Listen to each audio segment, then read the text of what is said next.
I want to welcome everyone here today. And good morning. Today's hearing is seeking answers about the attempted assassination of President Trump. A little over a week ago, a shooter attempted to assassinate President Donald J. Trump at a campaign rally in Butler, Pennsylvania. The bullet that struck President Trump's head was less than an inch from taking his life. President Trump survived, but one rallygoer did not. Two others were injured. The law enforcement agents threw themselves in harm's way when shots were fired. We give thanks to the Secret Service agents who did their jobs. This tragedy was preventable. The Secret Service's protective mission is to protect U.S. and visiting world leaders and safeguard U.S. elections through protection of candidates and nominees. A former president and current candidate for president was shot by a sniper within 500 feet of the podium. This is unacceptable. Today's witness, Secret Service Director Kimberly Cheadle, is here to answer questions about how the agency failed in Butler, Pennsylvania. She will answer questions today from members of this committee seeking to provide clarity about how these events transpire. The July 13th assassination attempt represents the ugliest parts of American politics. Today, Director Cheadle will answer questions about what led to the events on July 13th in Butler, Pennsylvania. I urge Director Cheadle to be transparent and forthcoming in her testimony today.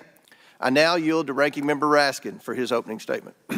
Thank you kindly, Chairman Comer. Our job in Congress is to help transform the operations of the Secret Service to prevent this from happening again. But we can't let ourselves off the hook, dear colleagues. What happened in Pennsylvania was a failure of the Secret Service to properly protect former President Trump and the failure of Congress to properly protect people from violence. Thank you, Mr. Chairman, and I yield back to you. Thank you. Gentleman yields back. Today we are joined by Kimberly Cheadle, who was sworn into office on September 17, 2022 as the Director of the United States Secret Service. Prior to her appointment, Director Cheadle was Senior Director of Global Security at PepsiCo. Before her role at Pepsi, she served 27 years in the Secret Service. Pursuant to Committee Rule 9G, the witness will please stand and raise her right hand. Do you solemnly swear or affirm that the testimony that you are about to give is the truth, the whole truth, and nothing but the truth, so help you God? Let the record show that the witness answered in the affirmative. Thank you. We certainly appreciate you being here today and look forward to your testimony.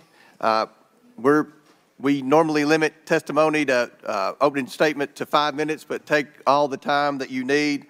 Obviously, the rules that we will abide by. When you're finished with your statement, we will then turn to questions. Each member will have 5 minutes. And just a note to the members, I'm going to strictly adhere to the 5 minutes. Once 5 minutes is up, I will hit the gavel. If the director is in the process of answering a question, we'll certainly let her finish her answers, and then we will move on. I now recognize Director Cheadle for your opening statement. Thank you. Good morning, Chairman Comer, Ranking Member Raskin, and distinguished members of the committee. My name is Kimberly Cheadle, and I am the Director of the United States Secret Service. I appreciate the opportunity to appear before you today. The assassination attempt of former President Donald Trump on July 13th is a significant operational failure of the Secret Service. I would like to offer my sincerest condolences to the family of Corey Comparator, who was killed in this senseless shooting. I would also like to acknowledge those who were injured in Butler, David Dutch and James Copenhagen, and I wish them a speedy recovery. The Secret Service's solemn mission is to protect our nation's leaders. We failed. I take full responsibility for any security lapse of our agency. We are cooperating with ongoing investigations. We must learn what happened. Nothing should be interpreted to place blame for this failure on our federal, state, or local law enforcement partners. We rely on the relationships built over years of working together to secure events and conduct investigations. Our agents, officers, and support personnel understand that we are expected to sacrifice our lives. I will be transparent as possible when I speak with you, understanding, though, at times that I may be limited in providing a thorough response in this open setting due to associated risks with sharing highly sensitive protective methodologies. I do not want to inadvertently provide you today with inaccurate information. The security plan included a full assessment of the Butler Farm showgrounds to identify security vulnerabilities and craft a security plan for the protectee, attendees, and the public. Immediately following the assassination attempt, I directed the activation of my crisis center. I assembled my executive team to begin surging more protective resources to the former president and to ensure the wellness of our people post-incident. I immediately ordered a reevaluation of the Republican National Convention security plan, and I increased the security posture in the National Capital Region for all permanent protectees and sites. I have instructed my team that all necessary resources will be dedicated to investigating these matters. The Secret Service currently protects 36 individuals on a daily basis, as well as world leaders who visit the United States. I have full confidence in the men and women of the Secret Service. They are worthy of our support in executing our protective mission. I will now answer any questions that the committee may have. Thank you very much, Director Cheadle. We'll now begin our 5 minutes questions, and I will begin. Just for the record, the Secret Service has an annual budget of around $3.1 billion, and I believe around 8,000 employees. Is that correct? Yes, sir. Let's start with the building that the shooter used to shoot President Trump from. At any point Saturday, did the Secret Service have an agent on top of that roof? There's still an ongoing investigation, and so I want to make sure that any information that we are providing to you is factual. You can't, okay. Wasn't that building within the perimeter that should be secured? The building was outside of the perimeter on the day of the visit. One of the things that you said that there wasn't an agent on the roof because it was a sloped roof. Why wasn't a Secret Service agent on the roof? There was a plan in place to provide overwatch, and we are still looking into responsibilities and who was going to provide overwatch. But the Secret Service in general, not speaking specifically to this incident, when we are providing overwatch, whether that be through counter snipers or other technology, prefer to have sterile rooftops. Did the Secret Service use any drones for surveillance that day? So again, I'm not going to get into specifics of that day in itself, but there are times during a security plan that the Secret Service does deploy an asset like a drone. There were reports that the shooter used a drone just a few hours before the rally start time. Is that accurate? I have heard those same reports, and again, am waiting for the final report. Do you know if the shooter used a drone before the shooting? That information has been passed to us from the FBI. How many Secret Service agents were assigned to President Trump on the day of the rally? Again, I'm not going to get into the specifics of the numbers of personnel that we had there, but we feel that there was a sufficient number of agents assigned. Have the investigators reconstructed the shooter's precise movements over the past days, weeks, and months? The FBI is conducting a criminal investigation. The Secret Service is conducting an internal investigation. There are a number of OIG investigations, and there is the external investigation that the president. Last question for me. Before July 13th, had the Trump detail requested additional resources? For the event on July 13th, the details that were the assets that were requested for that day were given. Okay. My time has expired. Chair now recognizes Ranking Member Raskin for 5 minutes. Thank you, Mr. Chairman. It's been reported that before former President Trump got up on the stage at around 6 p.m. on Saturday, July 13th, that the local police had identified and even photographed a man who was acting suspiciously. And this man, who turned out to be the gunman, had been flagged as a potential threat. Is that accurate? The individual was identified as suspicious. So he was known to be suspicious before former President Trump took the stage. That is the information I have received. Why was he allowed to take the stage with a suspicious person having been identified in the crowd? If the detail had been passed information that there was a threat, the detail would never have brought the former president out onto stage. So you distinguish between someone who is suspicious and someone who's threatening, is that right? I do. There are a number of times at protective events where suspicious people are identified, and those individuals have to be investigated and determined what is it that identifies that person as suspicious. You seem to say that there were not additional resources requested for that event. and forgive me for being unfamiliar with this, is it requested event by event, or is it requested just in general for the campaign? When an event or a venue is identified by, in this case, campaign staff, then the campaign staff works together with Secret Service agents who go out and conduct in advance. Generally, that is a 5-day time period where those discussions are had about what the perimeter is going to look like, what the size of the event is, what the venue is, and then from there, there is a request made to mitigate potential risk and threat. And I'm saying that on that day, the requests that were pushed forward were granted. So the Secret Service did not know that the gunman actually had a weapon before President Trump was allowed to get up on the stage? To the best of our knowledge and the facts that we have at this point, that is correct.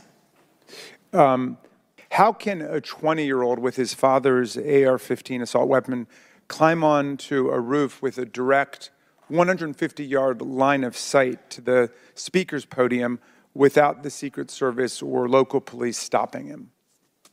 So again, sir, I will say we are 9 days out from this event, and I would like to know those answers as well, which is why we are going through these investigations to be able to determine that fully. Okay.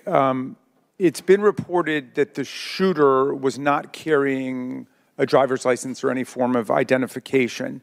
They had no idea who he was, but then he was quickly identified, I think within 30 minutes, by using the serial number on the AR-15 under a tracing system. Is that right, that the serial number was the key information which led to the identification of the shooter?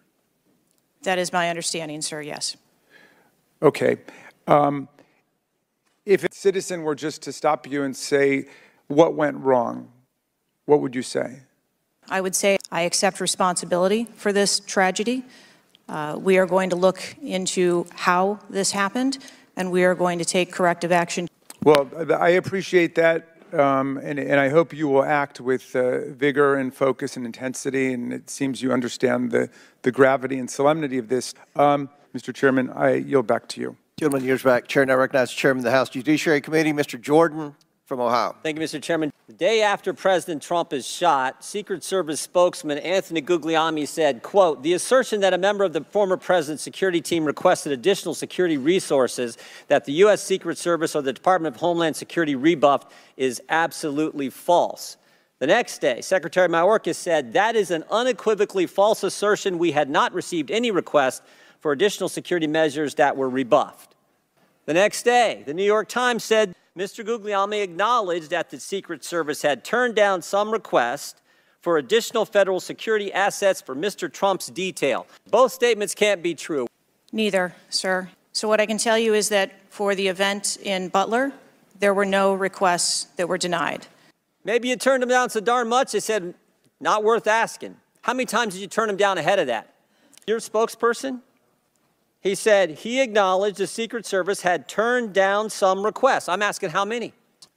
What I can tell you is that in generic terms, when details make a request, there are times that there are alternate ways to cover off on that threat. Let me ask you this. Were any of those requests denied to President Trump's detail after you knew about the Iranian threat?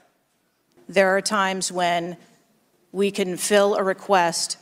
It doesn't necessarily have to be with a Secret Service asset or resource. We can fill that request with locally available assets. Have you talked to the counter sniper who took the shot that took out the bad guy? Yes, I have. And can you tell us about that conversation?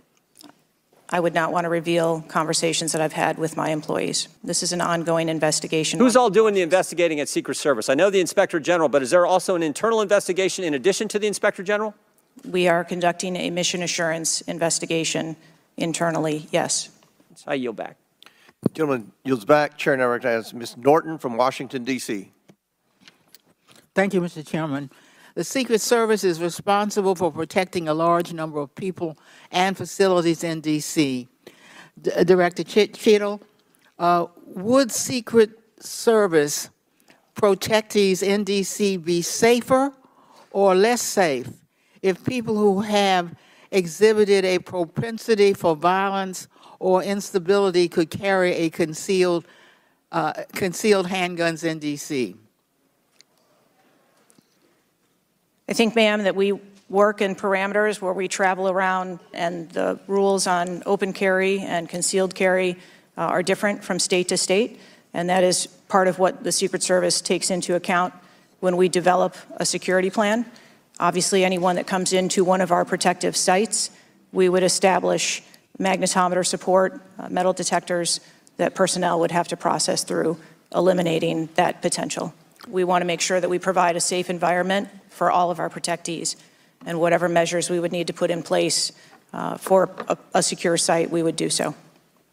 I yield back. Gentlelady's time's expired. Chair now recognizes the Chairman of the House Intelligence Committee, Mr. Turner from Ohio. Director Cheadle, your opening statement indicates that the Secret Service constructed a security plan for the site in Pennsylvania. I'm assuming that security plan would also include the security footprint for the site, but it also would be based upon a threat assessment for the risk threats associated with Donald Trump and the crowd in attendance. Would it not include a threat assessment? Yes, it would.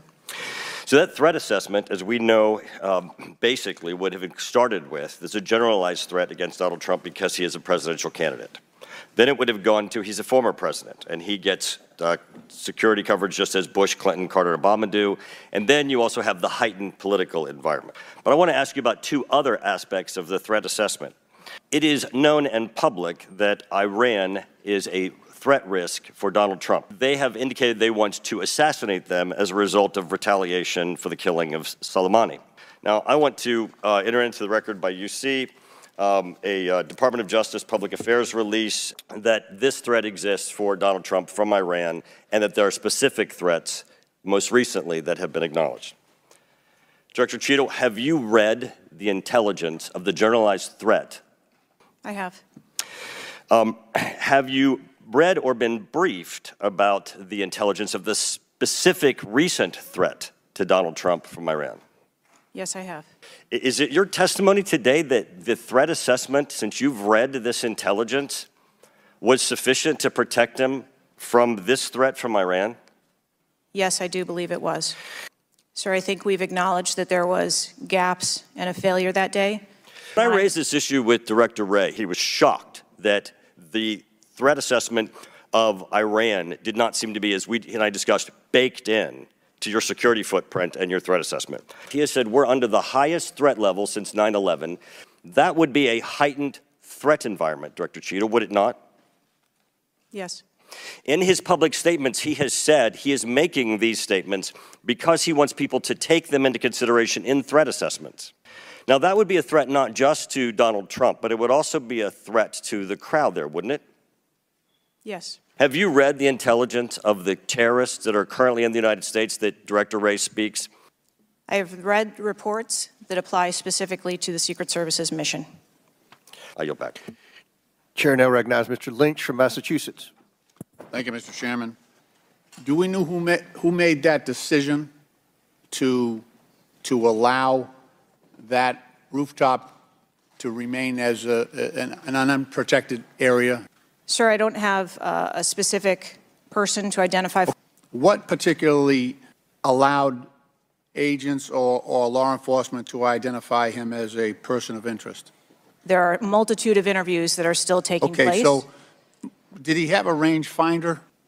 Yes, he did, but at a number of our sites, especially when you're at outdoor venues, a rangefinder is not a prohibited item. Anybody ask him questions? What are you doing with the rangefinder? I do not have those details. There was also a failure to communicate between law enforcement to act quickly upon information provided by rally attendees that the suspect was positioned on the roof. There were minutes of delay. Let me ask you, there was considerable delay in removing the president from the podium. It was still over a minute before he was removed from the stage. He got off 8 shots, and he had the capacity and the ability, if he was not neutralized, to basically mow down that whole Secret Service detachment as well as the president. What, from your own investigation, caused that delay under the circumstances? Over a minute of exposure on that podium who had already wounded the president. He was joined in that exposure by the Secret Service in their heroic acts. I don't know if there's a good explanation for that. Our personnel created a body bunker. This is not the first investigation that we've had of the Secret Service during my time here on this committee, and the last one we had, our previous investigation determined that the Secret Service was experiencing a staffing crisis that poses perhaps the greatest threat to the agency, and that's a quote. Is that staffing crisis still in place? What would be the full complement that you're looking for? You've got 8,000, and how many would be a full complement for the service? So we are still striving towards a number of 9,500 employees approximately in order to be able to meet future and emerging needs. Okay, thank you, Mr. Chairman, for your courtesy. I yield back. Chair recognizes Dr. Fox from North Carolina. Thank you, Mr. Chairman. Director Cheadle, what grade would you give the Secret Service's performance in Butler, Pennsylvania on July 13? As I've stated, ma'am, this was clearly a failure. I think that we need to examine the events that led up to and prior to that day.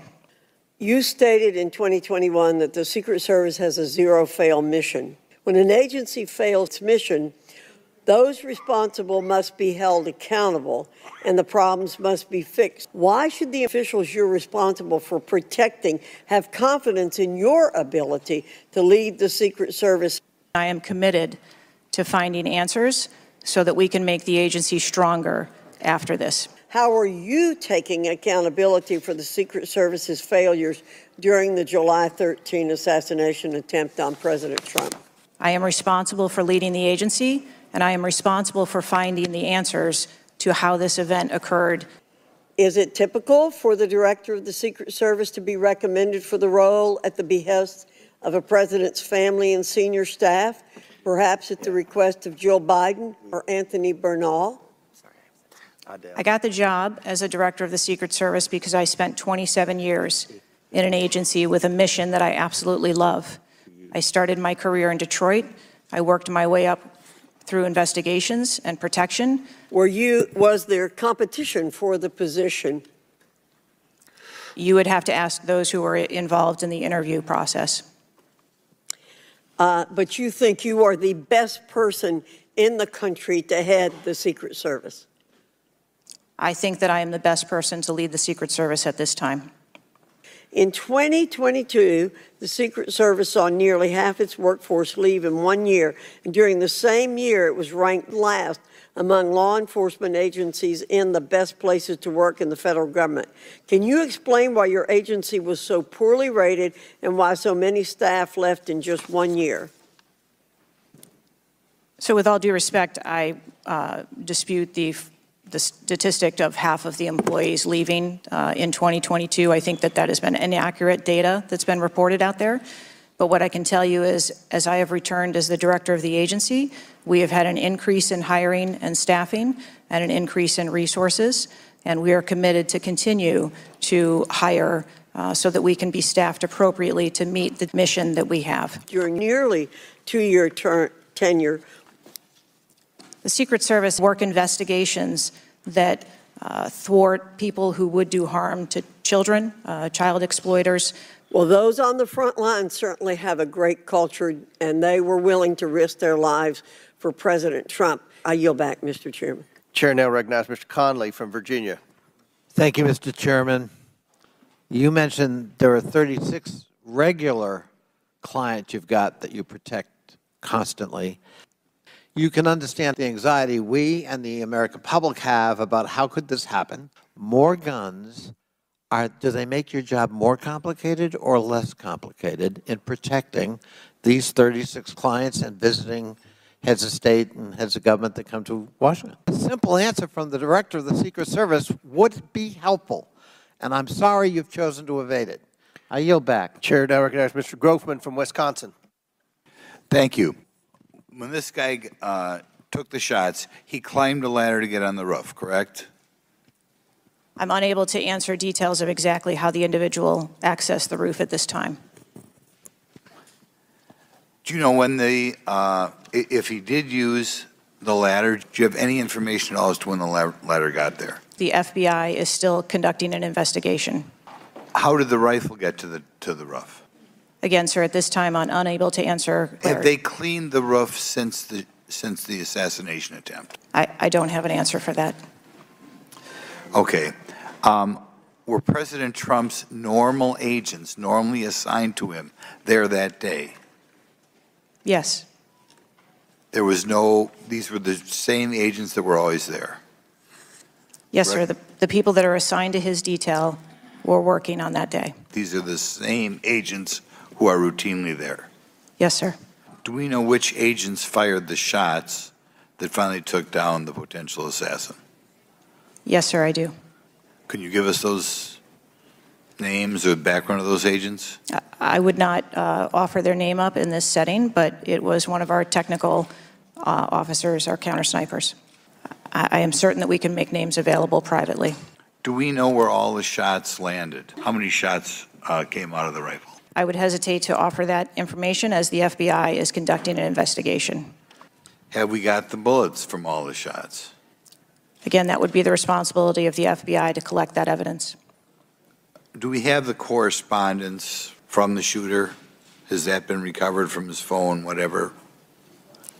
Again, I would have to defer you to the FBI for details on that investigation. You've spent some time trying to change the makeup of the Secret Service. I've spent my time as the director trying to increase the number of people that we hire in the Secret Service. Okay, you ever not hiring men because of your desire to hit certain targets? I am hiring the best qualified candidates that put in an application. The shooter obtained a direct sight of President Trump from the position on the rooftop. I assume that is not something that should ever happen. It should never happen. Do you want to elaborate a little on how that happened or what you wish you had done differently or would do differently next time there's a rally? The facts of this particular event are still unfolding. 9 days, there have been a number of reports that have been out there. So I do not want to provide information that perhaps would contradict something that has been erroneously reported or is not factual. But there clearly was a mistake. Could you elaborate why you want 1/3 of the Secret Service to be women? I've never stated that I want 1/3 of the Secret Service to be women. Okay. Well, gentlemen, yield. Sure. To Mr. Grothman's question, you said something was erroneously reported. What are you referring to? I'm saying, sir, that there have been a number of reports that are out there that have been speculation, and until we have the actual facts, I don't want to report anything that would contradict speculation that has been out there. Thank you, gentlemen, for yielding. Chair recognizes Mr. Krishnamurti from Illinois. Thank you, Mr. Chair. Thank you, Mr. Ranking Member, for bringing us together this morning. Director Cheadle, as you know, the shooter began shooting at 6:11 p.m. Eastern on July 13th. NBC reported that at 5:51 p.m., 20 minutes before the shooting began, the state police informed the Secret Service of their concern. Now, the rally was not paused at that point, correct? No. And according to NBC, just 2 minutes later, at 5:53 p.m., the Secret Service notified its snipers about the gunman. The rally wasn't paused at that point either, correct? No. Let me show you some video footage by rally goers. If you could play the video on the screen up here. This was taken 2 minutes before the shooting started. We have criminals. We have drug dealers. We have people that should not be here. Right on the roof. It's much tougher than it happens. You went right on the roof, big guy. Up here. The rally wasn't paused at that point, correct? The moment that the shift surrounding the president were aware of an actual threat. The guy's on the roof and everybody's yelling at him. Yes. And directing the officer's attention to him. The rally was not paused at that point, correct? We are currently still combing through communications and when communications were passed. I can point you to this communication. It's 2 minutes before the shots started ringing out. Was there ever a moment where the Secret Service actually considered pausing the rally? The people that are in charge of protecting the president on that day would never bring the former president out if there was a threat that had been identified. We've now identified 3 points in the 20 minutes before the shooting that the threat emerged. The building that the shooter was perched on, this building is called the AGR building. It's no more than 150 yards from the stage where Donald Trump stood, yet the security perimeter was drawn such that the AGR building was placed outside of it. Director Cheadle, the rifle used in the shooting had a range of 400 to 600 yards, and therefore the AGR building was clearly within rifle range of the stage, correct? Yes. And yet, despite the fact that the AGR building was in rifle range of the stage and it was flagged as a vulnerability, this building was put outside of the Secret Service's security perimeter.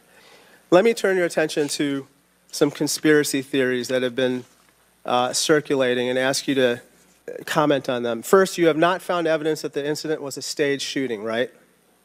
Correct. And you haven't found evidence that this was a result of a conspiracy of high-ranking government officials, correct? Correct. And you have not found evidence that this incident was in fact directed or perpetrated by a foreign state? Please. Not at this time. Thank you. I yield back. Gentleman's time's expired. Chair now recognizes Mr. Cloud from Texas.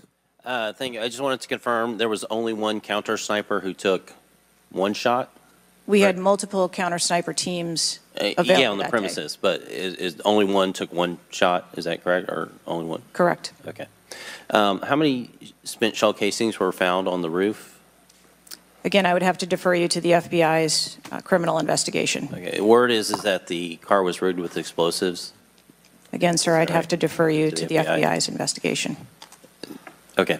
CNN reported that the Secret Service did not sweep the building the shooter was used to shoot President Trump and other attendees. Is that true or false?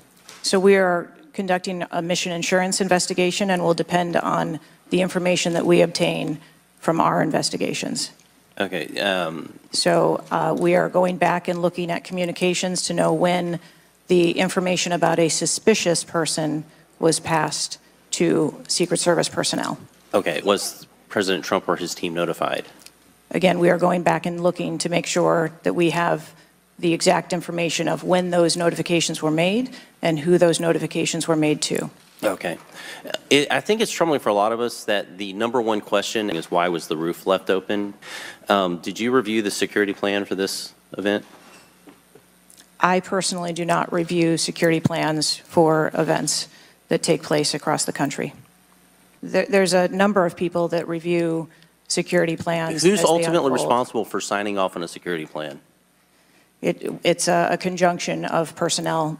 There are people on the ground, there are supervisors on the detail, there are people at headquarters. So there's not one person who says, okay, this is good. Ultimately, isn't there an individual who signs off on the plan? How we design our security plans, they're multi-layered, there are multiple layers. So there's no people. Accountability? There is accountability, sir. It's time after time after time, these multiple layers of accountability turn into layers of plausible deniability. Yes, you're saying I'm responsible, and you're accountable for it, but then there's nothing. What do you mean by that? Saying you're going to keep your job, right? If we determine through the course of our investigation that someone or people need to be held accountable, we will do so. If President Biden, God forbid, had been shot and killed, would you think that was worthy of resignation? I would do the same thing that I'm doing here, where I would want to make sure that we are conducting an investigation, that there is continuity in that investigation, and that we could find the answers to what happened. You do not think the assassination of somebody under your detail is worthy of resignation? I think that this event deserves answers. Do you keep the same standards for all applicants? Everyone who moves through the application process has to meet the same standards to become a special agent. The trouble I think we're having with right now, so far you gave a use for sloped roof. I assure this committee that I will provide answers when we have a full and complete report, in addition to cooperating with all of the other investigations that are ongoing. Chair now recognizes Mr. Khanna from California. Thank you, Mr. Chair. Now, Director Cheadle, would you agree that this is the most serious security lapse since President Reagan was shot in 1981 of the Secret Service? Yes, sir, I would. And, do you know what Stuart Knight did when he was in charge at the time of the Secret Service? Do you know what he did? He remained on duty. What's the difference between your position and what Stuart Knight did? What I will tell you, sir, is that I am dedicated to finding the answers to what happened, And like every Secret Service agent, we don't shirk our responsibilities. I will remain on and be responsible to the agency, to this committee, to the former president, and to the American public. There were local law enforcement that had line of sight on the shooter before the shots were taken. There was supposed to be a briefing with the Secret Service sniper units, your counter-assault team members, with the contract team, with the local ESU teams. That didn't take place. Why was that? So I have been told that there has been a briefing. There was a briefing that took place. And again, we are still looking into the facts of the investigations. When were you informed that there was a credible threat against President Trump, former President Trump? There was a credible threat from Iran. When were you informed of that? The site security plan is generally drafted by the site supervisor and the site agent, probably out of the Pittsburgh district office. Did they take into account the credible threat against President Trump? I will correct the distance that's been quoted. It was about 140 yards with clear line of sight to the president. Why was that building not occupied on the roof? I mean, you could have put Barney Fife on the roof and kept somebody from getting up there. So why wasn't that done?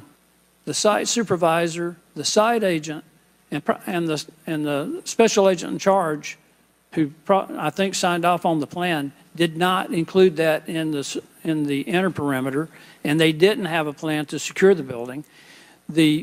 As I understand it, the Butler County ESU unit was situated on the second floor of a building next to that, but they didn't have a clear line of sight of the roof. The angle was too severe. The photograph that was taken of the young man, of the shooter, when he had the rangefinder, was taken at 5:15. It wasn't until 5:38 that photograph was transmitted to the Secret Service sniper units. I don't understand the lack of interoperability here in the communication process. I don't understand why people didn't perceive that as a credible threat. The video that Mr. Christopher Morphy had shown there was clearly a credible threat. So how is it that all of these mistakes could be made? How many explosive devices were found on or near the site? Again, I would have to defer you to the FBI. I believe they were in his car, and there, I think there might have been one near a main gas line. It wasn't just the fact that he had a rifle. It was the fact that he had the ability to inflict enormous harm, enormous numbers of casualties, had those devices exploded. When your agents conduct a site review, are they fully informed of all of the threats that are being made against the principle that they're protecting? The failure to secure that building not only put the former president's life in danger, it put the lives of individuals in the crowd in danger as well, and the Secret Service members' lives were in danger. Mr. Chairman, I yield back. Gentleman yields back. Chair recognizes Mr. Mfume from Maryland. Thank you, Mr. Chair. People just assume that whoever is in charge takes full responsibility. So when members ask you, are you going to resign, and you say you have no intention to, they are perplexed. And there's some things I just don't understand. Why was the building, the ARG building, placed outside of the perimeter when it was close enough for someone to launch an attack? So again, sir, we are looking into all of the details of how the advanced was comprised, but I can tell you that there was overwatch on that building provided that day. By a drone? I'm not going to get into the specifics of technology. I think it's fair to say the overwatch failed because the shooter got up on the roof and stayed there for a while, and people had pointed him out. So do you think that your overwatch was a failure in that case? I think that we need to know the full details to understand how this occurred. And why was the rooftop left naked to begin with, considering it was within the line of sight and so very close?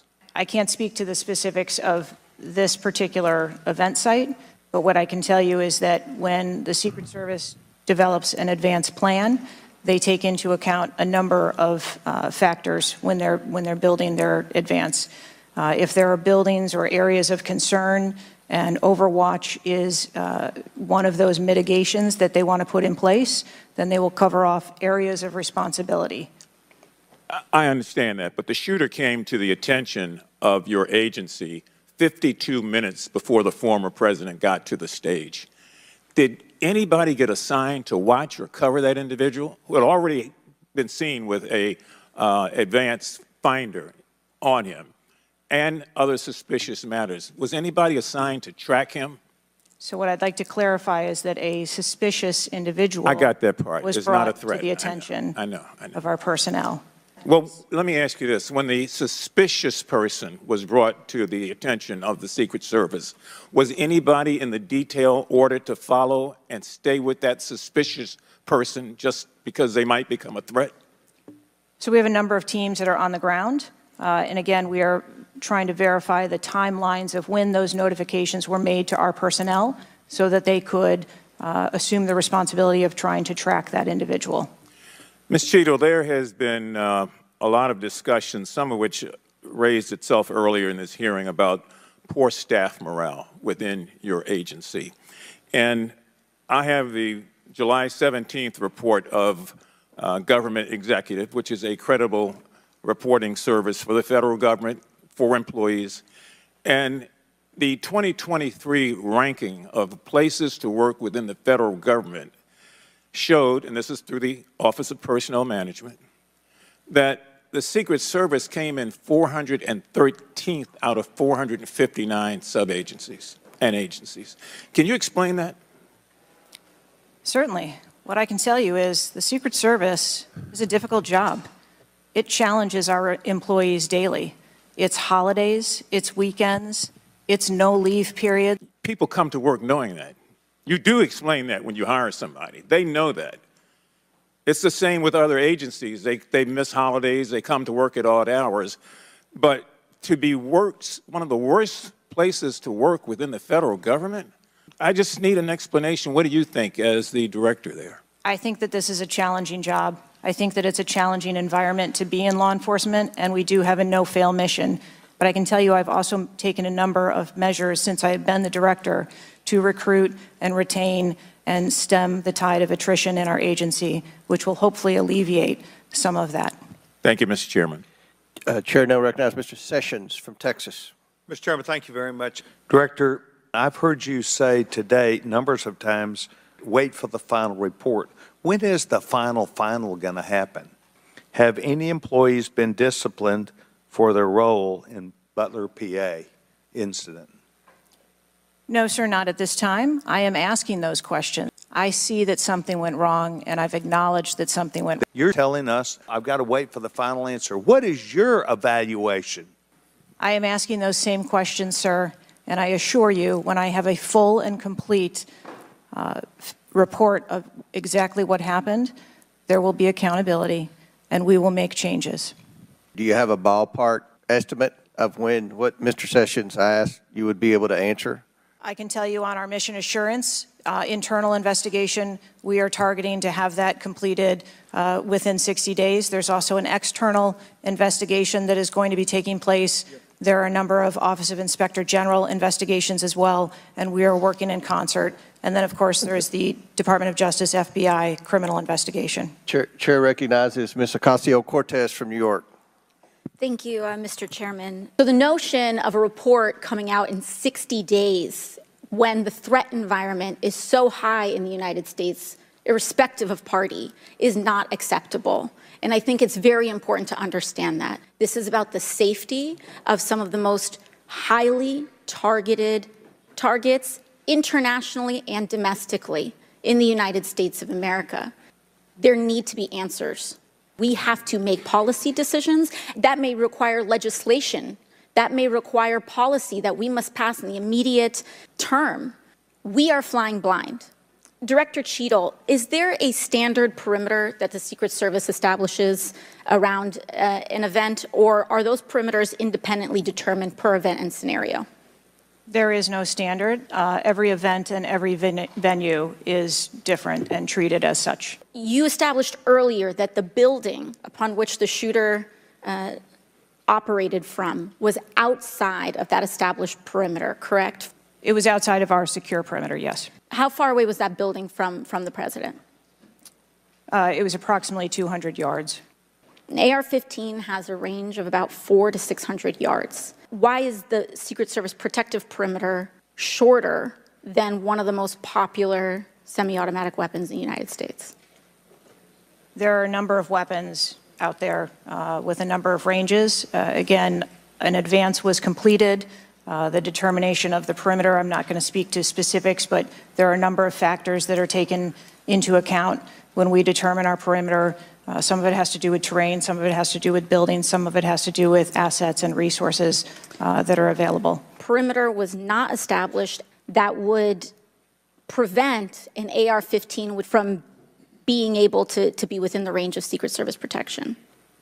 A perimeter was established, and even though there were buildings that were outside of that perimeter, it wasn't just that building, there were a number of buildings in the area, and there was overwatch that was created to help mitigate some of those buildings.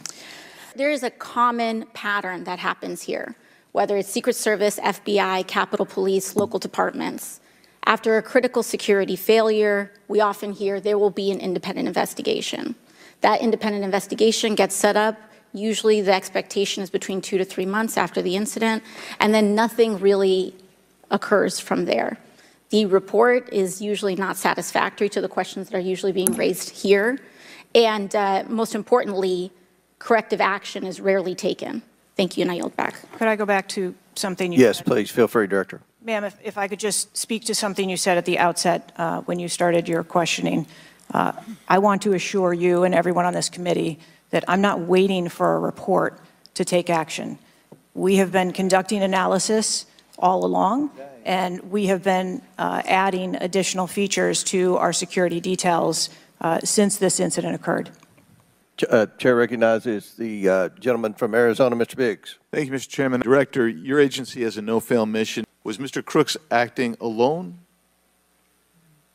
Again, I would have to refer you to the FBI's investigation. Was he just a lone gunman? I would have to refer you to the FBI's investigation for motive. What did the Technical Services Division determine was going to be the event perimeter? Was the gun already on the roof, or did the shooter carry the gun up with him? I do not have that information at this time. When was the last sweep of that roof done prior to the rally? I do not have that information at this time. What do you do if a suspicious person is identified by the agency? Those individuals that are identified as suspicious, we will send teams out. There were teams that were sent to identify and interview that individual. When did your team get there to conduct that interview? I don't have the details on the timeline. At a number of our protective sites, there are suspicious individuals that are identified all the time. It doesn't necessarily mean that they constitute a threat. Chair now recognizes Ms. Brown from Ohio for 5 minutes. Thank you, Mr. Chairman. So, Director Cheadle, can you give us some perspective as into what goes into securing an event like the rally? Like, how much time do you have to prepare? Generally, when we receive notification that there's going to be an event taking place at a venue, the advance team assignments are made, and there is a 5-day process to conduct walkthroughs, coordinate with staff, local staff, and whether it be campaign staff or the protectee staff, and then with local law enforcement on where the perimeter is going to be, the size and the scope of the event, how many attendees there are going to be, if it's an indoor rally, outdoor rally, what sort of assets are available locally, what sort of assets the Secret Service can bring to bear, and what the scope of the event that the staff is trying to accomplish. So to that point, how many agents were recommended or requested as opposed to how many were assigned? So I'm not going to get into specifics of how many were assigned, but those numbers that were requested were provided. And how many local agents were involved in the preparation, if you will, that you talked about, that 5-day preparation? So there were a number of local agents from the local office, as well as agents from the former Trump detail that were involved in that advance process. Do we have a number? I do have a number. I'm not going to release that number in this setting. I yield my remaining time to Ranking Member Raskin. Director Cheadle, the Vice Ranking Member pointed out that a report in 60 days won't do it for us. What is informing your operational decisions right now? Without a report, can you tell us what are the preliminary judgments, or if you don't want to foreshadow the report, fine. What are your personal, professional judgments informing the operational decisions you're making right now?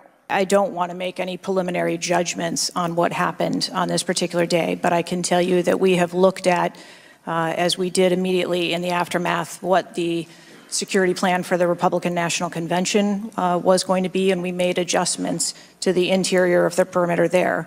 We looked at the protectees that we have here in the Washington, D.C. area and our protective sites, and we did make some adjustments to their security posture. And as we continue to move through the next several weeks, even yesterday with the announcement of the president no longer running, we have made adjustments to the vice president's detail. We are already prepared for an eventual VP nominee, and we continue to make those assessments. I think it just shows how dynamic the environment is that this agency works in every day. So you've made the same kinds of common sense judgments and intuitive recommendations that members of the public and members of Congress are asking about right now? Yes. Okay, thank you. I yield back, Mr. Chairman. And before I recognize Ms. Mace, I have to say, Director, we're pretty close to the halfway point during this. Chair now recognizes Ms. Mace from South Carolina. Thank you, Mr. Chairman. Director Cheadle, most of my questions are going to demand a yes or no answer. Was this a colossal failure? Yes. Was this tragedy preventable? Yes. Has the Secret Service been transparent with this committee? Yes. You stated earlier Secret Service is not political. Is that correct? Yes. Is the Secret Service fully cooperating with our committee? Yes. How many Secret Service personnel have lost their jobs due to this failure? At this time, none. How many Secret Service personnel have been required to take a refresher course? Our personnel are currently operational. We are examining the facts of this investigation. What time did law enforcement become aware that there was an individual on the roof with a clear line of sight to President Trump? I am still verifying timelines. How many minutes went by between the time law enforcement saw and took photos of crooks and the shooting? I am still verifying. Thank you, Mr. Chairman, and I yield back. Chair now recognizes Ms. Stansbury from New Mexico. Thank you, Mr. Chairman. I respect that you are not able to share, based on your testimony, some of the details that are currently being investigated, but I know you were on the call because I heard you on the call and you heard them too. So I'm going to lay out the timeline a little bit. On July 3rd, the rally was announced that it was going to be in Butler. On July 6th, 3 days later, we know that the shooter searched for dates for Trump and DNC events. On July 7th, so this is 4 days after the announcement, the shooter went to the site. He actually physically went to the site. On July 12th, the shooter went to a gun range where he and his dad regularly go and practiced shooting. And the next day, on July 13th, he went to the site again before the rally began. We know that he then went and searched online for a gun store where he went and he purchased 50 rounds of ammunition, went home, got his father's AR, and returned to the venue. At 5 p.m. that evening, this is more than an hour before Donald Trump actually took the stage that evening, local law enforcement were made aware that there was a suspicious man. In fact, at 5:20, local law enforcement flagged that he had a rangefinder, and they radioed their concerns and sent around pictures of the individual. At 5:40, 20 minutes before local law enforcement actually identified the shooter, and at 5:51, Secret Service was notified of the suspicious person by the state police, and 1 minute later, they distributed that information. That was before Donald Trump even took the stage. That was 11 minutes before he took the stage. So the Secret Service was aware that there was a suspicious person. At 6:03, he took the stage. At 6:09, rally-goers, as was shown in the video, identified this gentleman climbing on the roof. At 6:11, 3 shots were heard, 3 rounds of shots. and of course, the president and the other victims were shot. This shooter was a 20-year-old young man, no criminal record, who for days in the lead up to this shooting was searching mass shooters. He even had a picture of a mass shooter on his cell phone the day of the shooting. He searched for explosives. He searched high-level officials. How did a 20-year-old young man with a weapon actually bring it onto an unsecured perimeter who for days had been planning a mass shooting event? How could this happen? We need answers. We are only weeks away from one of the most significant presidential elections, and it is clear that our public officials' safety has not been secured. And it is not just a matter of one shooting. I hope that there will be accountability. And with that, I yield back. Chair now recognizes Mr. LaTurner from Kansas. Thank you, Mr. Chairman. Director Cheadle, I have a question just right off the bat. You've increased protection for the 36 individuals that the Secret Service is also entrusted with. Is that correct? I think I stated that we currently have 36 protectees and that we continue to make evaluations on where those levels of protection are provided. You've mentioned specific increases in protection that you've provided for some of those individuals, correct? Correct. Based on what? Well, some of it has been as a result of the tragic incident that occurred on the 13th. We went back and reassessed where we were at in providing protection and wanted to make sure that we were not, overlooking anything considering this most recent incident. I think it is prudent after any incident that occurs to go back and take a look at your current practices and see if there is anything that needs to be done differently. The protection that you're providing him was adequate. Do you stand by that statement? Yes.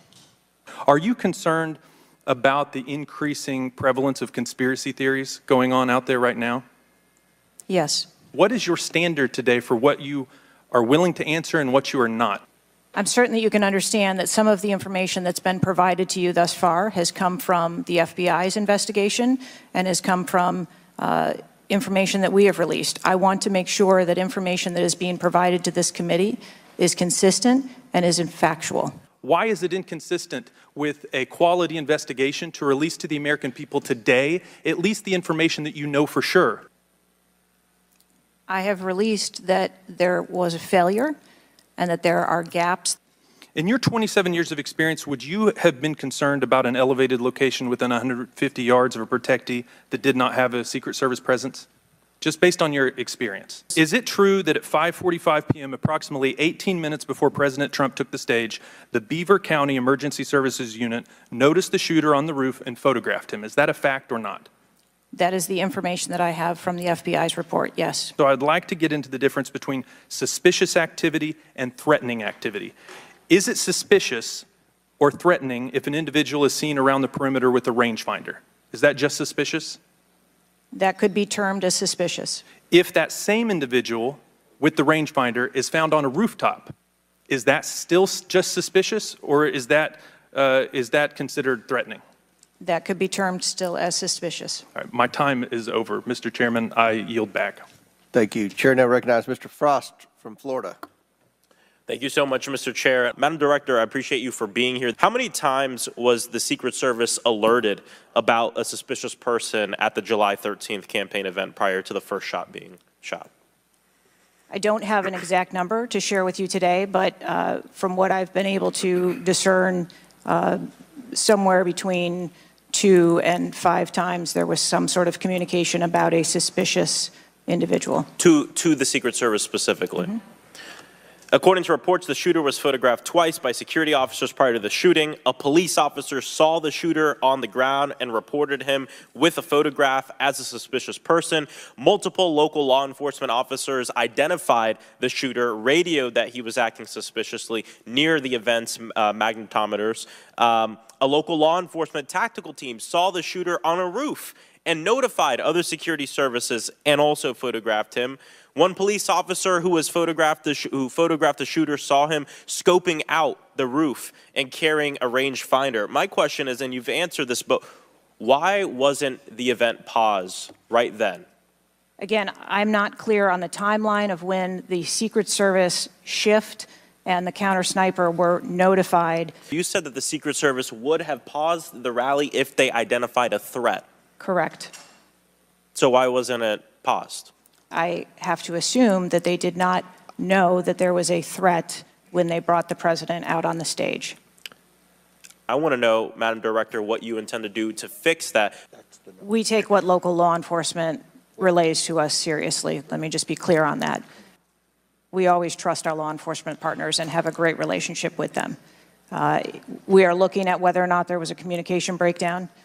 If that was the case, we will take steps to ensure that we correct that. Madam Director, you mentioned that the perimeter of the event did not include the rooftop where the shooter was.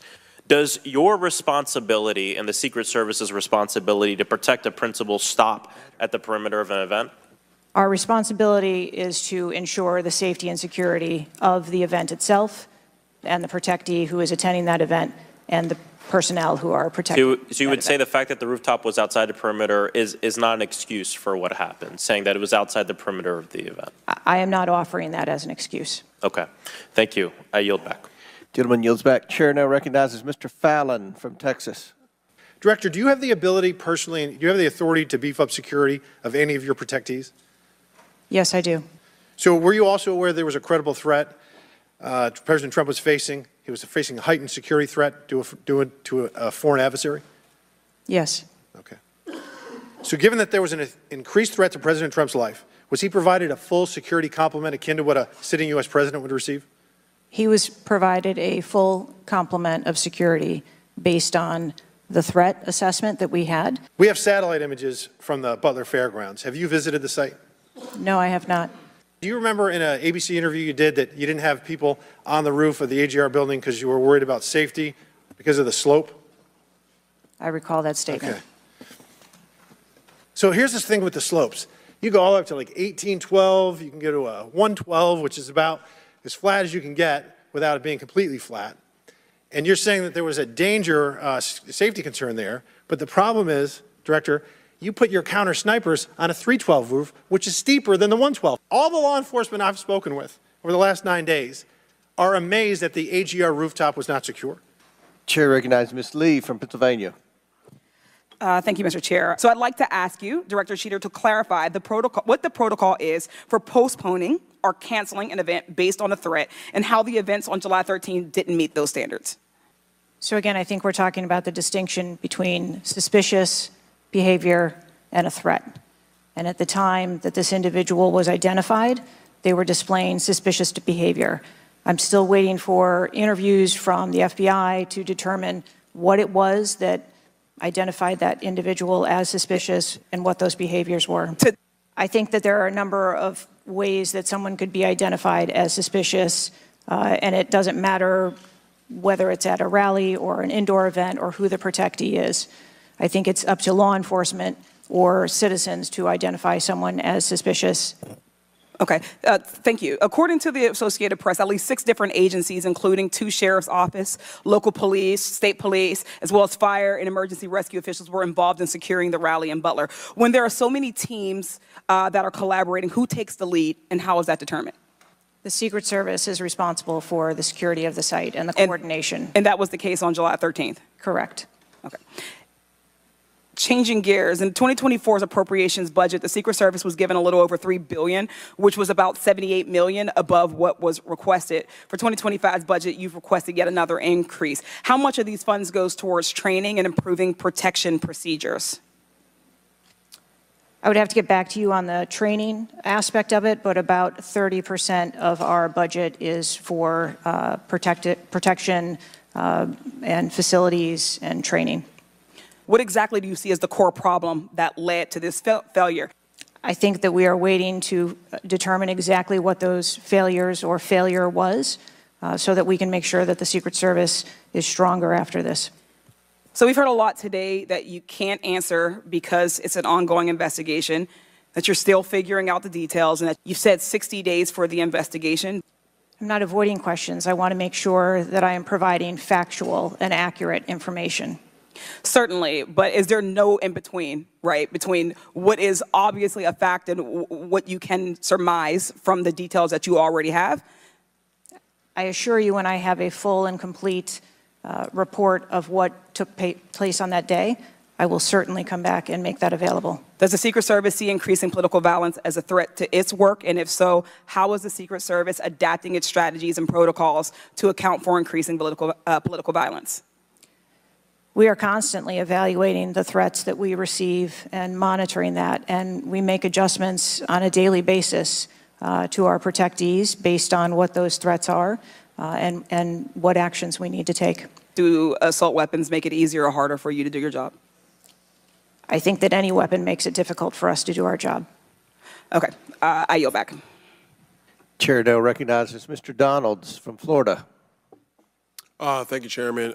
Director, at what time was Secret Service aware of the active threat against President Trump?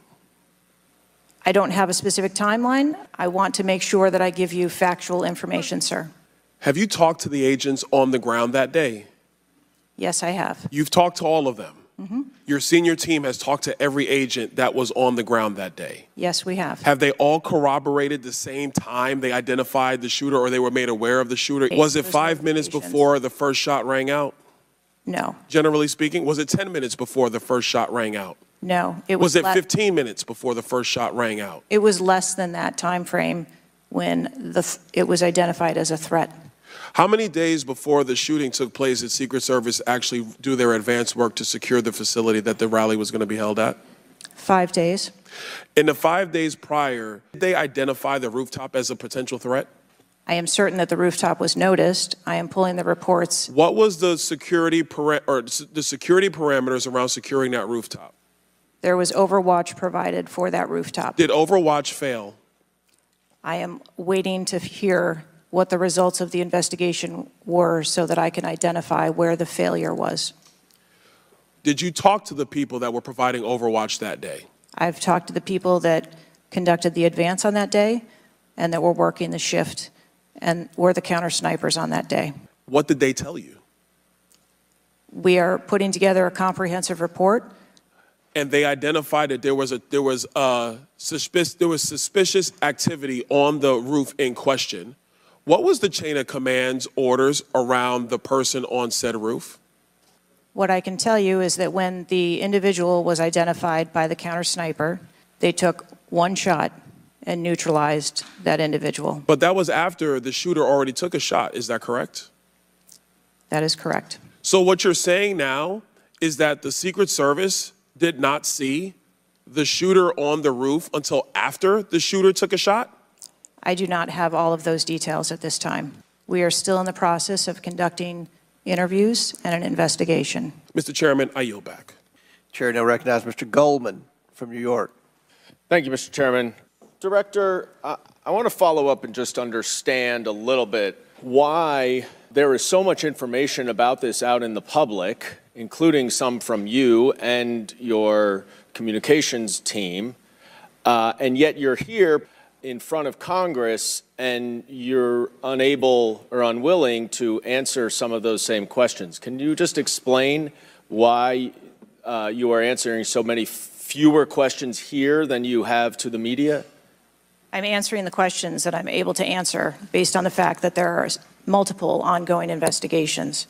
But you have answered some of these questions previously, correct? To the public, to the media. Which questions? Did you explain the interaction between local law enforcement and the Secret Service, and that local law enforcement was responsible for securing the perimeter of the building where the shooter was? I said that the Secret Service is responsible for designing and implementing and executing the security plan, and that we rely on the assistance of our local law enforcement partners to assist us with that plan. So is it your view that you can't talk about anything that happened that day until those investigations are completed? My view is that I want to make sure that this committee and the American public gets correct and actual information. And so is it your view that that can only happen after the completion of the investigation? It is my view that when the investigations are complete, that we will be able to share that information. And how about before that? If I have factual information that I can share before that, I absolutely will. I'm guessing you have factual information as to when the suspicious photograph of the suspicious person was relayed to the Secret Service. There's a timestamp on that text message or whatever it was, correct? Sir, I'm sure you can understand that when you're dealing with text messages, emails, and other communications, the timelines don't always match up. You have acknowledged that this was a major security failure. Is that right? Yes. Do you acknowledge that it was a major security failure not to secure the rooftop of the building that the shooter shot from? I believe at this time that the rooftop was provided Overwatch. I acknowledge that we are unaware at this time how the individual was able to access the roof. Overwatch meaning from other counter sniper, other higher points? Correct. And so was it a failure then that when that shooter was on the rooftop that Overwatch did not identify him before he fired his shots? I don't have the timeline of how the individual accessed the roof, where they accessed the roof, or how long they were on the roof. Let me ask a couple things quickly. You have testified here about all the resources that the Secret Service needed to deploy to protect the NATO summit and all of the leaders here. Is that right? Yes. Did you have to rely more on local law enforcement because of the NATO summit for this event? No. And I yield back. Chair now recognizes Mr. Perry from Pennsylvania. Thank you, Chairman. Director, I guess 60 days is the time of the investigation. Is that the information that you've put out, or where did that come from? Are you receiving regular updates from the FBI on their investigation? Yes, I am. Are you confident that the person in question, Mr. Crooks, was the only person firing that day against the president or the crowd? That is the information I have at this time, yes. Okay. Does it appear he acted alone? That's the information we have at this time. Okay. Now, let's talk about the fact that he was noticed as a person of interest, of concern, suspicion, as you say. How does the PI team get to that individual that's in question in the sea of people? Our protective intelligence teams that work at our sites are paired up with a local police counterpart, and so they work in conjunction together. Was the AGR so-called building the highest location affecting the site of the rally? I believe the highest location at the site was where our counter snipers were. What about the water positioned. tower adjacent? What about how high is the water tower? I don't have the height on the water tower. You're familiar with cover, concealment, and defilade, right? You're familiar with those terms? Yes. So how would your sniper team or your PI team track the individual and give vectors to Secret Service on the PI team to get to that individual to question him? And how would you cover the defilade, the cover and concealment of low areas that you can't see from where your sniper team immediately adjacent to the president were sighted? So when our counter sniper teams go out and conduct an advance, they have a methodology and provide a grid system that our response teams are able to vector in if they see something that is troubling. Were aerial assets requested for this event? I can tell you that the assets that were requested from the Secret Service for the site that day were all granted. The Secret Service, we felt that we had a good plan in place. Okay, fair enough. How about K-9 assets with bomb sniffing or explosive sniffing capabilities? Those requests were fulfilled. Was the Crooks vehicle inside any of your perimeters? No, it was not. Was there a device located on Mr. Crooks' body to detonate the vehicle? That is the information that I have. So what would be the point of detonating the vehicle if it was not inside the perimeter? I have no idea what Mr. Crook's motivation was. That I yield, Mr. Chairman. Chair now recognizes Mr. Moskowitz from Florida. Thank you, Mr. Chairman. Director, I understand there's an ongoing investigation. I understand there's things that you can not talk about. If Trump had been assassinated that day, if the gunman had succeeded, okay, would you have come and tendered your resignation? I would still be sitting here because I would want to ensure the integrity of the investigation. I think that I've admitted that I've taken accountability and will take responsibility. If there were over 400 million guns on the streets, if all of those guns were machine guns, would that make your job harder? If all of those guns were rocket-propelled grenades, would that make your job harder? Yes, sir. It creates a challenging environment. It has nothing to do with the Second Amendment or people's rights, but it does make your job harder. Chair now recognizes Mr. Timmons from South Carolina. Thank you, Mr. Chairman. So the first question is, do you agree that the allocation of Secret Service resources should correspond with the risk profile of any given event? That is fair. Okay. And when two events occur at the same time in the same geographic vicinity, that the risk profile of each event should be taken into account, and whichever event is greater risk should receive greater resources. That is correct. Okay. So I'm going to go over the Trump event. There were general and specific threats from foreign adversaries, as I would say that that is a fairly high-risk event. Would you agree? Yes. Okay, let's conversely, the First Lady had an event at a casino. What's interesting is that the casino is actually extremely secure. They already have magnetometers existing prior to this event even being announced. It was in a ballroom. And the size of the crowd, a mere 400. There were no specific threats. There may have been general threats. And the asset is the First Lady. Those seem like there's a huge disparity relative to risk. Would you agree?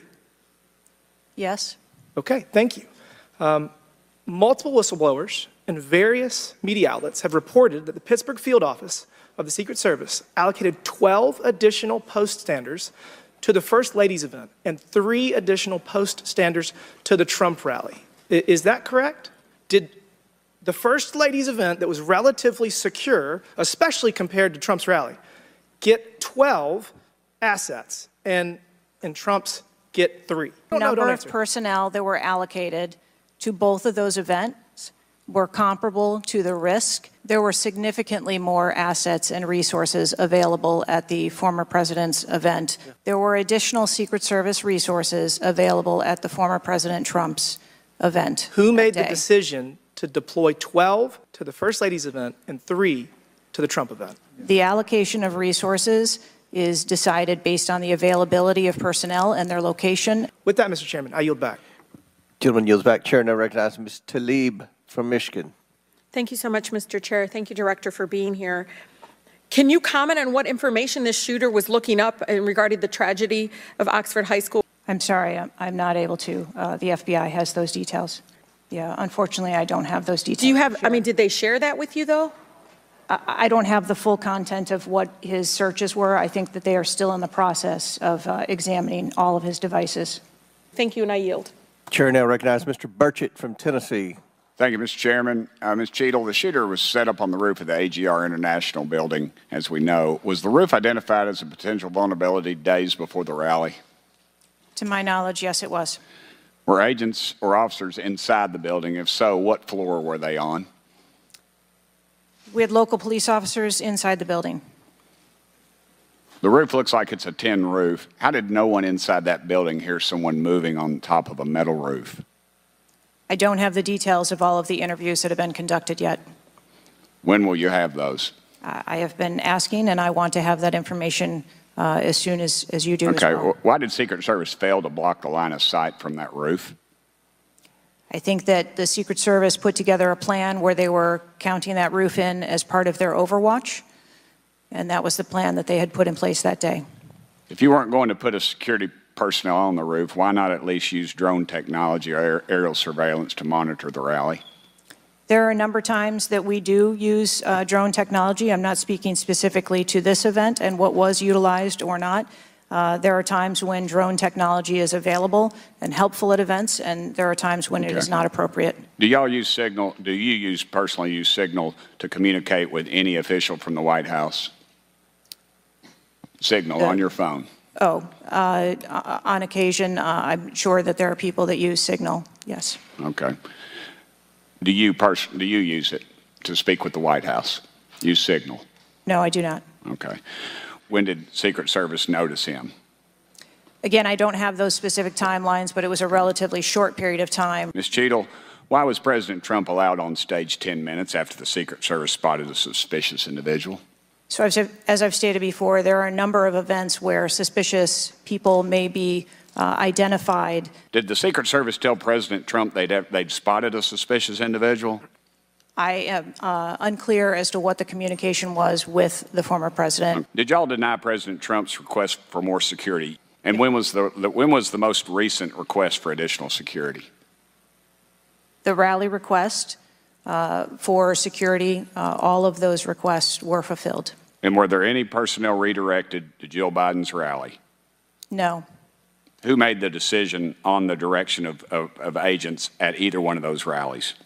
So there is a methodology in which agents are available for assignments, and they are assigned based on either geographic location or logistics. Was the security detail guarding President Trump a temporary detail? The personnel who are assigned to the former president's detail are assigned to him. Why was there a different detail on the opening night of the convention than the detail that was guarding him in Pennsylvania? The president has a very large permanent protective detail assigned to him. They work shift work, and so it could be that people you saw at the rally were not working the same shift. Found explosives in the shooter's possession. Is that correct? The FBI found explosives. Do we know who directed this young man how to make those explosives? I believe that the FBI is still looking into that on their investigation. Thank you, Mr. Speaker, Mr. Chairman. Chair now recognizes Ms. Crockett from Texas. Thank you so much, Mr. Chair. And let me just pick up where my colleague from Tennessee left off. Director Cheadle, was the incident on July 13th due to DEI, or rather systemic failures in communication and potentially safety protocols? The incident on the 13th has nothing to do with DEI. The incident on the 13th has to do with a failure or a gap either in planning or communication. In the space in which this event took place, it was an open carry space. Is that correct? That is correct. There has been a spike in political violence. Are you aware of the fact that the numbers are higher right now? Yes. Thank you so much, and I yield.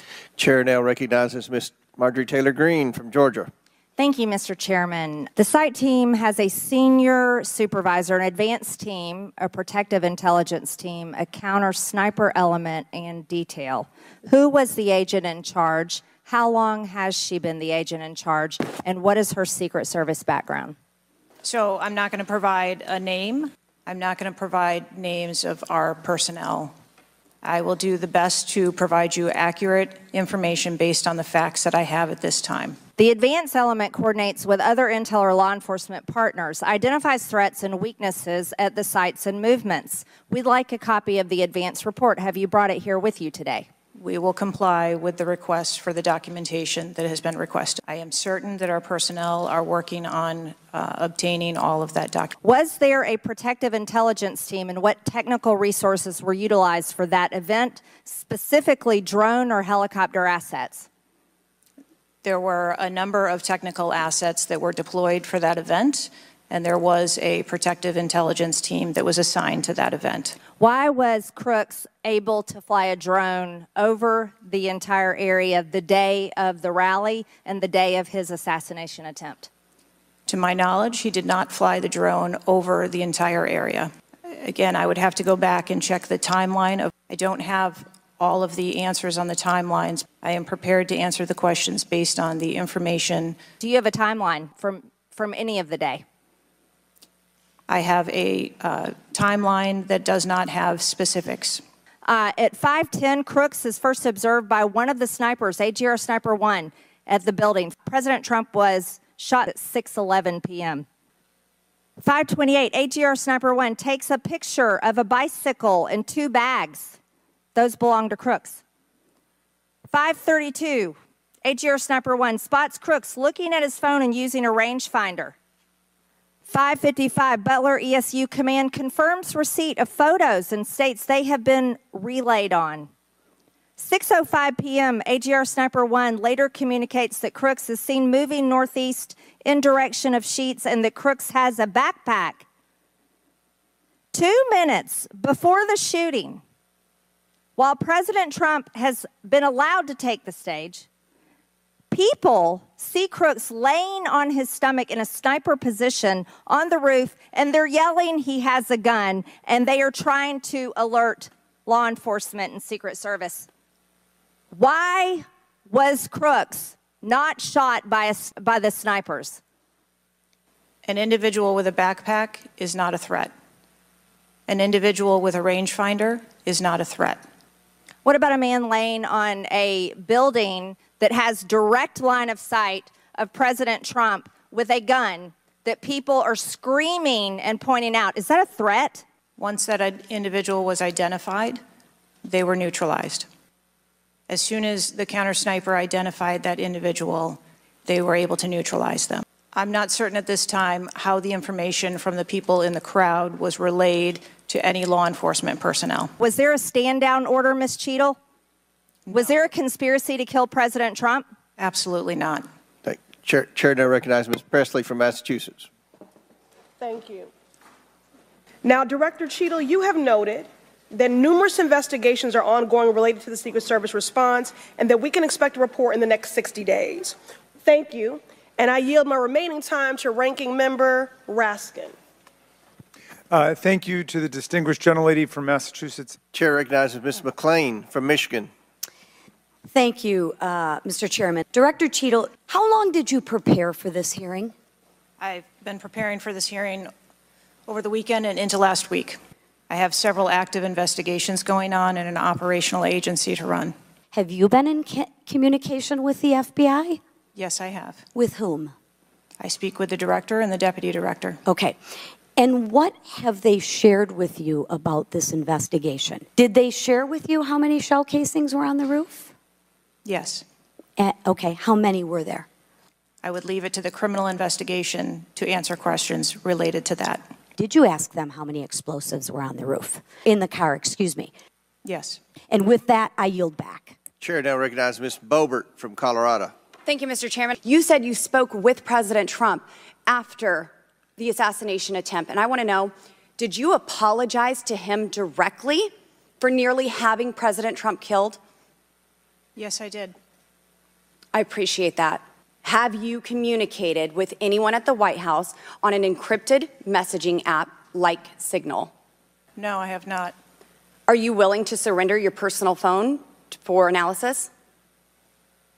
If I am required to do so. Have you ever turned down enhanced security requests from Donald Trump's detail, his special agent in charge, Sean Curran? No, I have not. Has your team? Has the Secret Service? Denial doesn't mean vulnerability. You've confirmed that the assassin was identified as suspicious 57 minutes prior to the shooting. Was the suspicious individual ever approached by an agent? Not to my knowledge. Is that the standard protocol for someone who is identified as suspicious? The protocol would be to locate the individual, and no, I said that the information was passed. To my knowledge, that individual was not located by an agent. What I'm saying is that the agents that were on the ground at the time, I have no knowledge that they were able to interview him or locate him. Thank you. Was there a local law enforcement officer who approached the roof and saw the shooter and saw that he was present on the roof? That is the information that has been shared with me. Have you spoke to that local law enforcement officer? No, I have not. It is part of a criminal investigation that is interviewing those individuals. Were agents stationed on the water tower? No, that would not be something that would be included in a security plan. Were ATF agents present at the rally? Not to my knowledge. How long did the counter sniper have Crooks in his sights before the shooter opened fire on President Trump? I don't have that specific timeline. Will you be able to tell us if he communicated with other agents on what he was seeing through his sights? Once I have that information, absolutely. You've excused the roof of being unmanned because of the slope of the roof. Do you continue to assert the slope of the roof as a credible reason for leaving this position undefended? First, I'll go back and correct that there was no order to hold fire. our agents and officers have the ability to neutralize a threat. I can tell you the way that our personnel are trained. They are trained on the use of force scale, that when they see a threat, they are authorized to neutralize that threat. They don't have to ask for permission. The roof was not covered with an individual on it because there was overwatch provided. Chair recognizes Mr. Fry from South Carolina. Thank you, Mr. Chairman. Director Cheadle, how long have you been director of the Secret Service? Just under 2 years. During your tenure as director under the Secret Service, how many other security lapses have occurred with protectees under your watch? I don't have a specific number, but there have been some lapses. There have been other lapses. Was one of them Jake Sullivan? Yes, sir. What happened there? There was an individual who was able to access Mr. Sullivan's residence. Somebody was able to break into his house. And what happened? Did anyone get fired because of that? There were individuals who have been reassigned. What other incidents have occurred other than Jake Sullivan? Was there an issue with the Secret Service agent and Vice President Harris? I would not call that a security incident. There seems to be a repeated theme here. Would you not agree with that?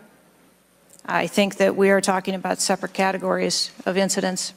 Does the Secret Service routinely record communications between and amongst detail? Radio communications? Any communication? Email communications are captured, as well as text messages, and then depending on the detail, radio communications are recorded. Does the Secret Service have recorded communications from the July 13th event? We do not have radio communications from that day. But you have text messages? We do have emails and text messages. Does the head of the Trump detail or someone else embedded in this detail have command decision-making authority, or do they need to seek authorization from someone outside that detail? The head of the detail has the decision-making authority for things that are necessary for that detail. Is that standard for protection details?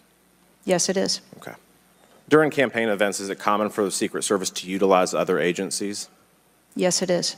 What other agencies would be providing assistance to the Secret Service? There are a number of other agencies that provide assistance to the Secret Service during campaigns. We utilize personnel from the Department of Homeland Security. We utilize personnel from the Department of Defense, and we utilize local law enforcement partners. Are you on the same radios? Do you provide the radios to all the assets that are taking part in protection of an event? We provide radios to the personnel from the Department of Homeland Security that are assisting us. But not local law enforcement? Local law enforcement is working on their own radios. Are you on the same frequency? We ensure that we have counterparts in the security room, and so the local law enforcement will place one of their personnel in the security room with our personnel so that we have interoperability communications. Was Mr. Crooks observed at the AGR building prior to the shooting? He was observed on the grounds outside of our perimeter prior to the shooting. At approximately what time was that? I believe it was about 45 minutes or so prior to. Did the sniper team take a photo of Mr. Crooks? The local team did, yes. So it was a local team and not a Secret Service sniper? That took the photo. Okay. And did he relay that photo to Central Command? Again, it's an active ongoing investigation, so I want to make sure that I'm factual with the route that photo took and who that was disseminated to and when. When did Mr. Crooks' status go from a suspicion, a person that was under suspicion, to a threat? When did that happen? To the best of my knowledge, based on what I have been told thus far, it's approximately 5 minutes to where individuals relayed that there was an incident being worked at the 3 o'clock of the president. So that was, but it was before the shots were fired? That is correct, but again, it was not phrased as a threat. It was just that something was being worked. When did he transform from suspicion to threat? I believe that it was seconds before the gunfire started. Thank you, Mr. Chairman. Chair now recognizes Ms. Luna from Florida. Director Cheadle, we had a full advance team. Have you guys been able to subpoena the shooter's Discord records, or has the FBI, to your knowledge? I believe that the FBI is working on those. Okay. Is it factual to say that you have not ruled out that the shooter was working with other people or persons?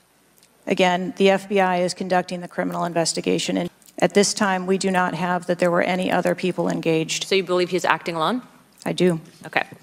Have you been made aware of multiple eyewitness reporting that there was a second shooter on a water tower? I do not have any information related to any second shooter. Was it true that Secret Service was present at the Butler ESU briefing?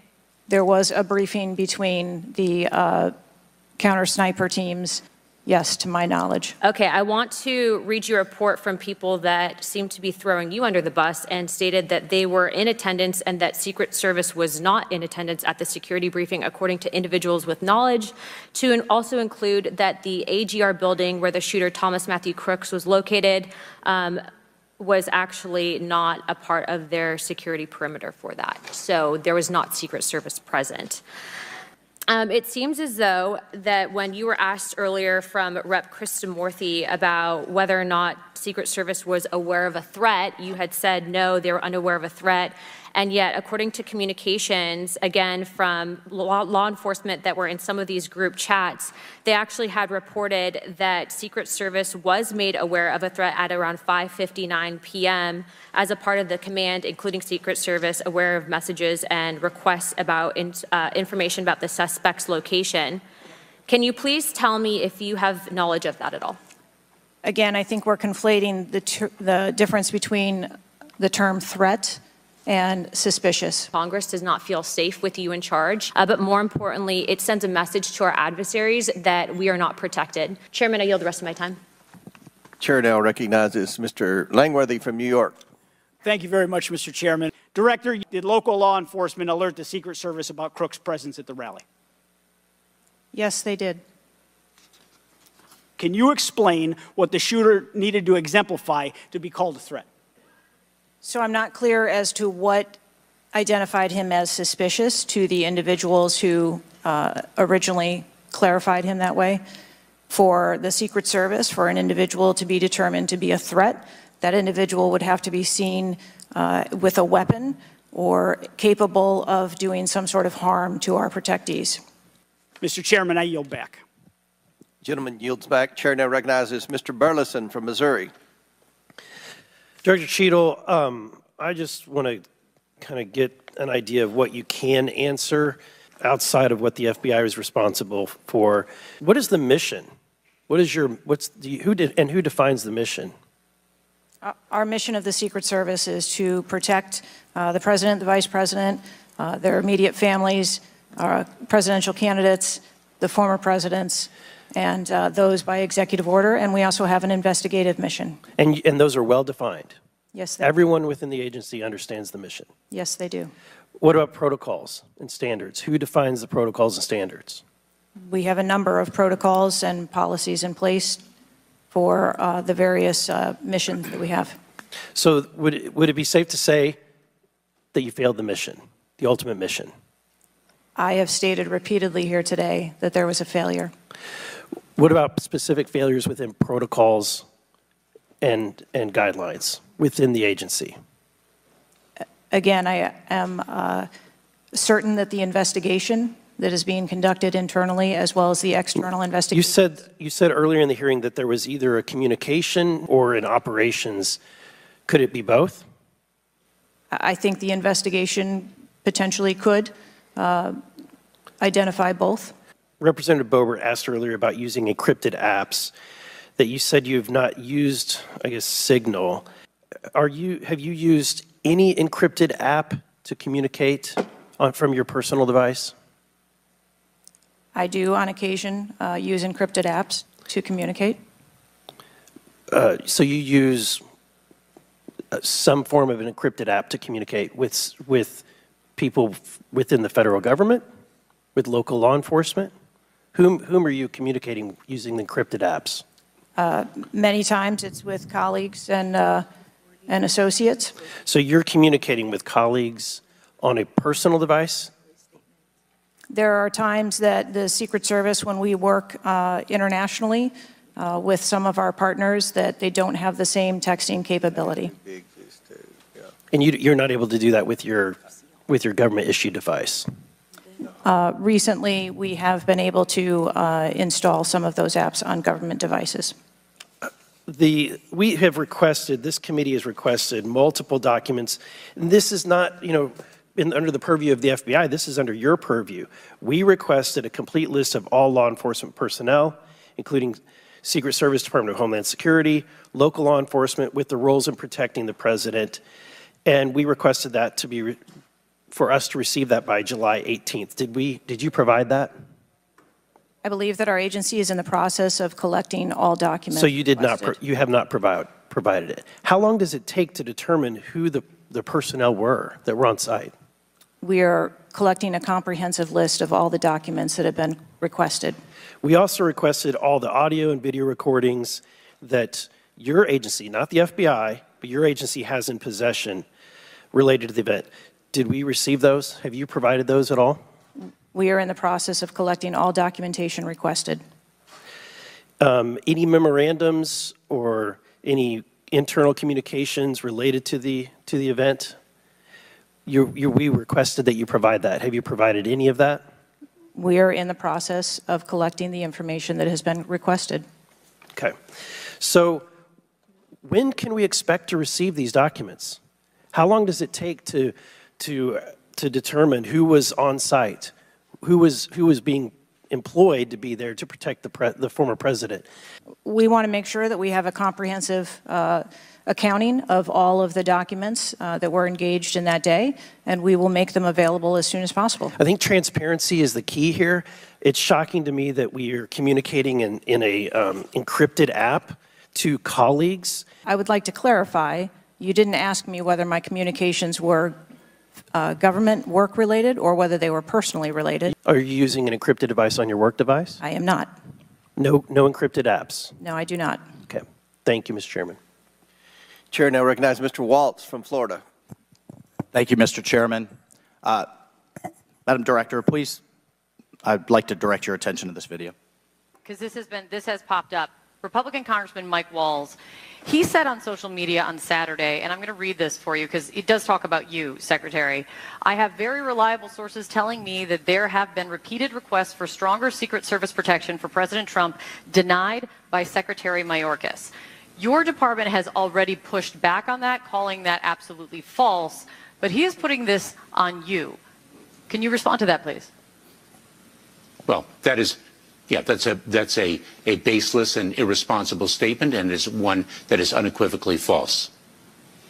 Director Cheadle, did you speak with your boss, Secretary Mayorkas, on the 14th, the day after? Yes, I did. So you spoke with him before he made that statement? I spoke with him immediately following the incident. Did you inform him that all requests for additional resources for President Trump had been fulfilled? I informed him that the request for that rally that day had been fulfilled.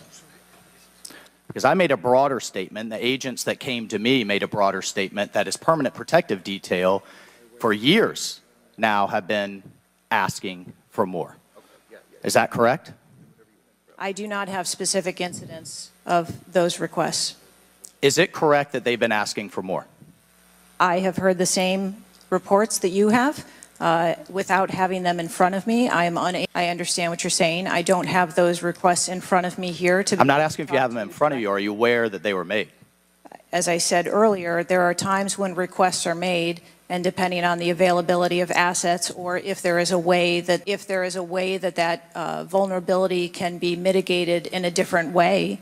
That is why the Secret Service has a multi-layered and multifaceted security plan so that we can pivot. Madam Director, how many press conferences have you held since the assassination attempt? I have not held any. I believe there was a press conference in Butler after the incident occurred. By local law enforcement.